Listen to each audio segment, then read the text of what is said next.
Maayong buntag kaninyong tanan. May buntag sa Father. Salamat sa Dios kay bisan ba sa panahon nga medyo tugnaw pero di matag gihapon mo kay nindot ning mo simba taog sa iyo para katong naay trabaho katrabaho pod og sa iyo. Di man daotan ang trabaho bisag Domingo labi na sa mga negosyante.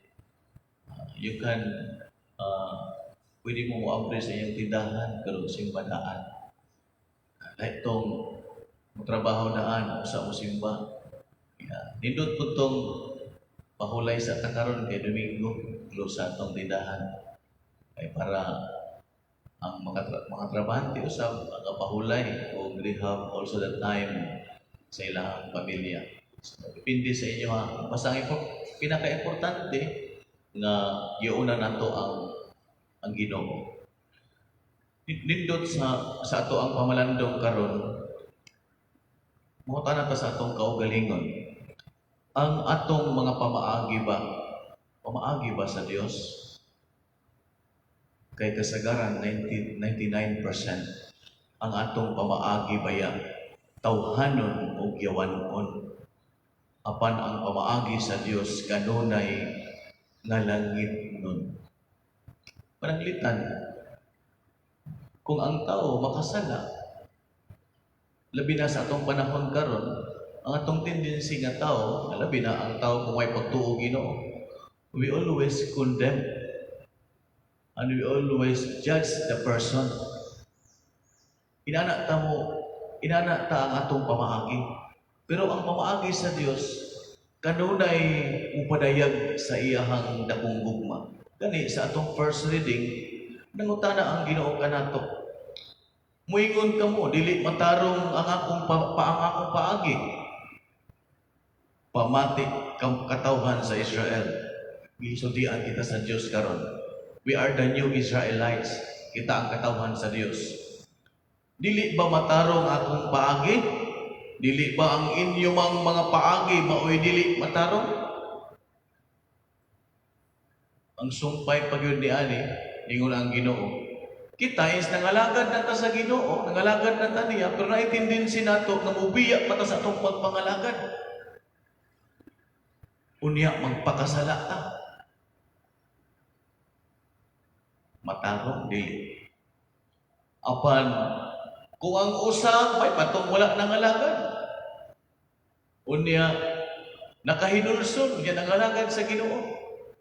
Kung ang usa ka tawo nga makasasala, maghinulsol sa iyang sala, mubalik sa Ginoo, in the first reading, ingon ang Dios, maluwas gayud siya. So ang pamaagi di ay sa Ginoo, kanunay nga mahigugmaon og langit nun, nagpaabot siya kanunay kanato kung kanus ata mubalik. Unya, mao ni ang tawag kanato matag adlaw. Kay basi bayag wala exemption ni ani apil mi. Basi bayag kanunay ta nagyang bungad sa simbahan pero ang atong kasing-kasing o hunang-huna layo sa Dios. Layo sa Ginoo. Pero katong mga tao nga mga inosente, nga mga kabos, tagsara sa katungod og simbahan, pero mas duol sila sa Ginoo. Posible ba na mahitabo? Nung dikto pa ko sa Ongkayo, na ako'y na-educate dikto nga medyo layo-layo. O niya, ang kasagaran manimbalik to, ito nga lugar, mga nitibo. Yang GK President, no read, no write. Di ka balo mo basa, di ka balo mo sulat.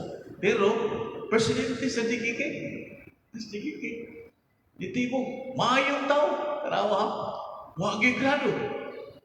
Murag kahinumdum ko ingon ko siya grade 2 ra siya. Pero GKK president. Inig meeting, sultian naman siya ipasuwat lang. Inigdala niya sa GKK ipabasa sa iyang vice president kung saan ning gimitingan. Pero maminaw siya. Samtang gamisa ko na usa ka bata nga naay problema sa pangisip, person with this PWD, person with this disability. Kini nga bata Kung imong pangutanon, di kaayo tarong matubag. In short, na ay problema sa pangisip. Unya nagisgot man ko atog ang ebanghelyo kay about sa gingharian sa Dios nga ang gingharian sa Dios sama nining mga kabataan. Maguna pa ning mga bata mo na nga atong paningkamutan nga dili kita makaiskandalo ning mga kabataan.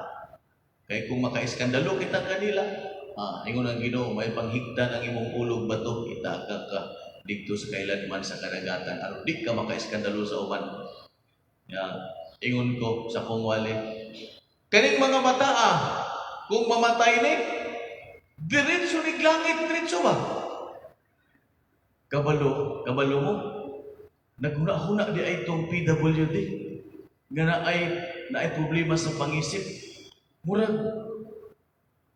na-amaze ko kay nangamalandong dai siya.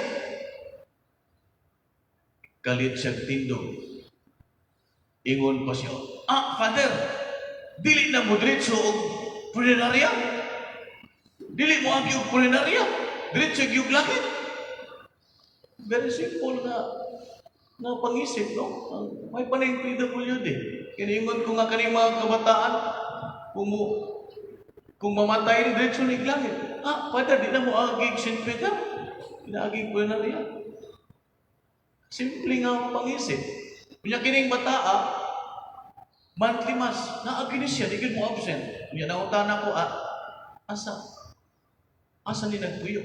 Tuapas tumoy sa bukid, mubaktas pagpila ka oras para mosimba. Daghan atong makaigsunan karon nga ang kapilya gani o ang simbahan maabot ra luwa. Di gyud katuog simbahan. Kining bangting lapos pikas lang. Pero kining mga inosente, mubaktas pagpila ka oras. Pero ang ilang presensya na kanunay sa Dios. Mao ni ang pamaagi sa Ginoo nga kanunay siya nagatawag sa mga inosente. Are we innocent? Sa ning inosente? Kining inosente daw, connection ni siya sa pure. Pure ba ang atong unang nagkasing-kasing? And purity is the capacity to love God. So ang atong unang nagkasing-kasing ba, kanunay ba maninguha sa paghigugma sa Dios o paghigugma sa iyang simbahan? Usahay ang atong gugma, no? Very conditional. Very conditional. For example, daghan bilib ko diri sa panahon kay daghang manggihatagon. Atong bantayan lang is, ang atong pagkamanggihatagon ba, pure? Pure ni siya? Basig mo doon nita, inighatag na to, yung mabikil na sa simbahan, atong bawion. Ang kuyog aniduro ang atong gidunit, ipabakbak na itong aniduro. Usahay ang atong espiritualidad, very elementary. Mutabang lang ta kung ganahan ta, pero kung di ta ganahan, di po. Musimba lang ta kung ganahan ta, kung di ganahan, di po. Ang challenge diha is, how about kung di ka ganahan?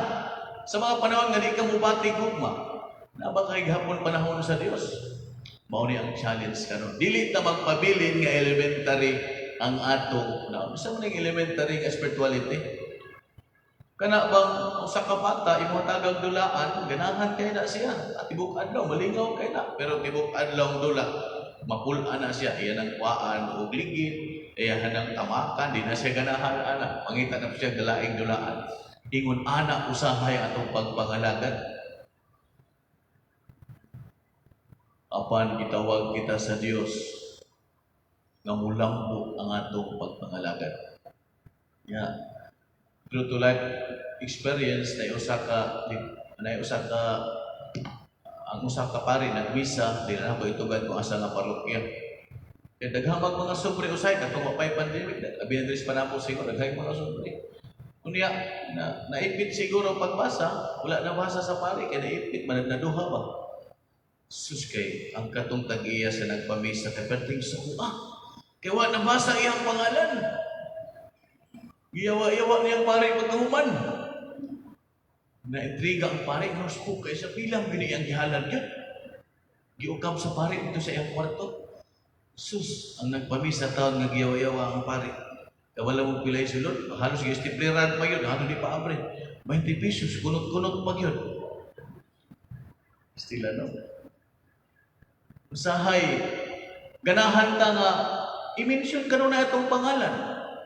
Kung dili ma-mention gani, dakong gubot. But nakalimot ta ba nga ang Ginoo nagsun-ong kanunay kanato. Ang Ginoo nagtan-aw sa atong kasing-kasing. Ang atong pagpangalagad ba tinuray? Bisa pag dili na mabasa imong pangalan diha. Kung hingkod atong pagtuingon jud ta. Ay anyway, bisa pag wala ko nabasa akong pangalan niya kalimutan sa pare, nasayon ang Dios sa akong intensyon nga kinasing-kasing. Dungkod ka sa Dios. Pero bisag kapila pa na i-announce diri. Kung ang atong kasing-kasing mapahitason, di yun ang dungkod sa Dios. Awang lamang ang atong pagpaningkamot. Ang pamaagi sa Ginoo, Dios, ang kasing-kasing na puno sa kaluoy ug gugma. Kanunay siya nga maluluyon. Sa Latin word misericordia. God feels what we feel. Mao nay Latin nga pinulungan sa mercy, misericordia. Mao nga ang Ginoo, Dios nga maluluyon kay siya Dios man nga mahigugmaon. Hangtod nga dili mapuno ang atong kasing-kasing sa gugma, lisod kaayo ipasaylo. Tama? Mao na nga ang sikreto daw nga kanunay ta maluluyon kung ang atong kasing-kasing mahigugmaon. The reason why God is so merciful because He is so loving God. Mao bitaw nga kanunay ang Ginoo pasaylo. Father, forgive them, for they do not know what they are doing. First word nga gibungal sa Ginoo, bisan pa siya nagtinga, bisan pa siya giinsulto, bisan siya giuhaw, pero gipainom og suka, gidugsa kang iyang kilid, tanan nga pagtamas-tamas o pagbugal-bugal, giluwaan pa iyang dagway. Pero the first word nga migawas sa gugma sa bakba sa Dios, Amahan, pasayloa sila, kay wa sila masayo sa ilang gibuhat. And the death of our Lord Jesus Christ on the cross, konkreto o perpekto na pagpadayag sa iyang dakong gugma. Unless we truly love, it is impossible for us to be merciful. Sa atong ebanghelyo karon, usahay kining nagalagan ta no. Labi na kung mag-meeting na, moingon ka. Moadto ko ron. Ang ending dili di ay. May patong niingon, di kong adto kay busy ko. At the end ni adto di ay. Katong kusog pa ang investment ba? Kabutang mo ato. Di na lang yung sulti pa rin, sakit sa dughan, hinumdum. So nga, katong kusog pa ang investment, na ako'y kaila mga mingon nga, Father, udungit di kong palisyar. Palisyar, huwag nang pasinaw di sa salong. Saksak ni mo, palisyar man siguro na, nag-electric palisyar. Kalima na lang siya naka-payout, huwag niya ko'y palisyar gihatag. Gihurot bitaw niya sa ikauno, na-scam tanan. Hangtod karon may palisyar na abot. Usahay maingon punta, basta makadaog lang kong luto. Mudunit yung kusimbahan. Kadaog na, huwag yun hatod karon. Usahay, igo rata sa pulong. Dili makita sa maayong buhat. Muna kung atong pagpangalagan, igo lamang sa pulong. Unsay giingon sa Dios sa atong ebanghelyo karon? Ingon ang Ginoo, sultihan ko kamo nga ang mga kubrador sa buhis ug ang mga daotang babae mag-una pa kaninyo pagsulod sa gingharian sa Dios. Kaya mas maayo pa ang kubrador sa buhis ug mga daotang babae when we heard the Lord Jesus Christ, naghinulsol sila sa tinuoray ug mibalik sa Dios sa tinuoray. For example, Saint Magdalene. Kinsa si Santa Maria Magdalena, usa ka daotang babae. Pero sa dihang naghinulsol siya, tinuuray nga nibalik sa Dios, nasanta pa yun. Kita ka. Tapsigan lang tagbat sila, o wala, igal mangumpisal. Mangumpisal lang kung kasunod na, Mangumpisa lang kung nagtinga na. Musundog ta sa katong nagtinga ng kawatan nga niingon nga, Ginoo, hinumdumi in taon ako kung maghari ka na. Mao na ato ang kasagaran ba siya? Kawatan gani naka-ending pa. Unya uroy kita mo aking tinga. Nang hagyag mga tao biaron nga natuog lang niya, namatay na. Nikaon lang, nibabag ang humba siyang tilaok, patay. Nikaon lang durian, patay, kaya ulit ang durian. Namibitaw, sige mika og durian, pamahaw pa niyo ito panihapon. Nakaamgo mi nga, patay ba Brad, kung permitiho na ito ni, patay yun taan eh. Limang kaang pamahaw pa niyo ito panihapon. Pero lamig manghihapon. Kaya undangan sa namo, labihan sa nato, 2 kasimana. After 2 weeks, kao na punta. Usahay, unari atong kinaiya. Muduo lang ta sa Ginoo kung nag-ungaw na kita sa kamatayon. Ang atong gugma o paghinulsol, very conditional. Muna nga, itawag kita sa Dios, kay basig mag-una pa nato itong mga wanangalagan ba? Inig-abot dito sa ikaduhang kinabuhi, na daw daghang na purgatorio, nga matay daw sila. Susa kay sa purgatorio ang usa ka pari na ang laiko na una man sa langit noon niya ang pari na uban sa purgatorio napagyon sa pinakailawan dapit. Banha daw kay sila kay antos man. Ingon pa ang pari daghang mga pari nga naa sa purgatorio. Ayaw saba father kay si Bishop naapa sa ilalom, mas ilalom pa nato. Dili baya basihan nga pari ni nga manangit mi diretso. Dili. Basi kita mo pari nga may imperno. Kay ang basihan sa Dios nga kita malangit ang atong binuhatan. Kung dakutan atong binuhatan bisag kinsa pa ka, di gyud kita makasulod sa gingarian sa Dios. Therefore, ang Ginoo nagpahinumdum kanato karon kay basig katong mga yanong tao, mga makasasala, when they encounter the Lord, naghinulsol sa tinuoray, naguna pa sila sa langit. Basig kita nga nangalagad, maulahi. Itawag kita sa Diyos karon na tinud-o nato ang atong pagpangalagad. When you give it truly, from the heart. Kung mahigugma ka, higugma sa tinuoray. Kung mualagad ka, alagad sa tinuoray. Di kayo mabiki lang, inyuhan na inyong simbahan. Tuwa na, nabalhin na sa Old Catholic, laing sikta. Tanawa. Mga ex-priest, tuwa na. Gusto gyapon magparik. Tuning hinudon ka ron. Kining mga tawhana, nagbalay-balay. Yung ingon nga, oy, kami ang tinuod nga simbahan, balhin na mo diri. Deception number 1. Mao na akong naobserbahan na deception number 1. Mo-post ni sila, kunya mo quote og mga message sa Santo Papa, sa mga santos. Kung dili ka mag-amping, moingon gyud ka nga ay kauban nato ni. Magbalay-balay. Akong balikon kining mga Old Catholic diri sa Panabo, dili sila mga Katoliko.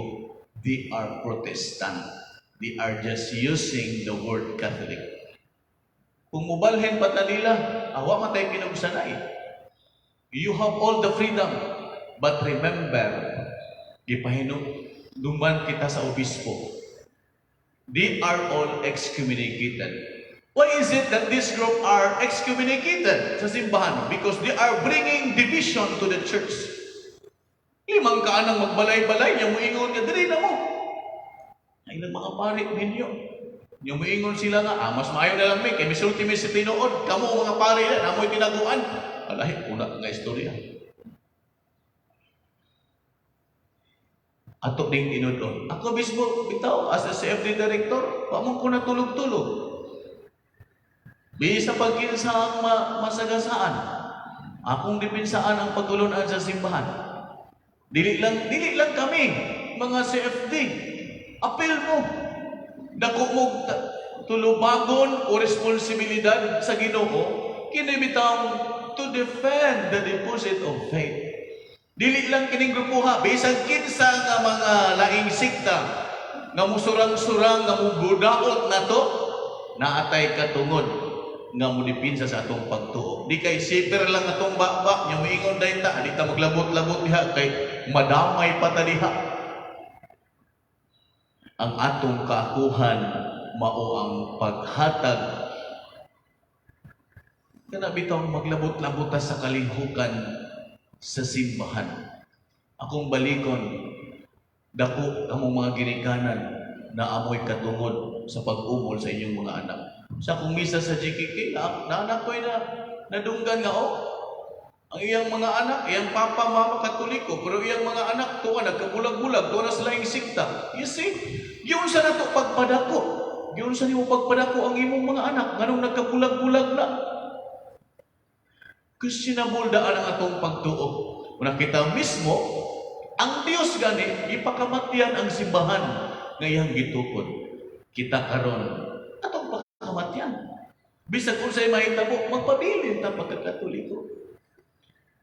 Tanawa niya, di ba, kay video ba ni live, mo-comment na itong mga pero ang taga-pikas, comment tayo, ilanay kong tirahon. Sige lang. Okay na, that's normal. At least, nisulti ko ninyo, this is mando ni sa obispo. Dili lang niya ako. To remind you. Karon dili ta magkabulag-bulag.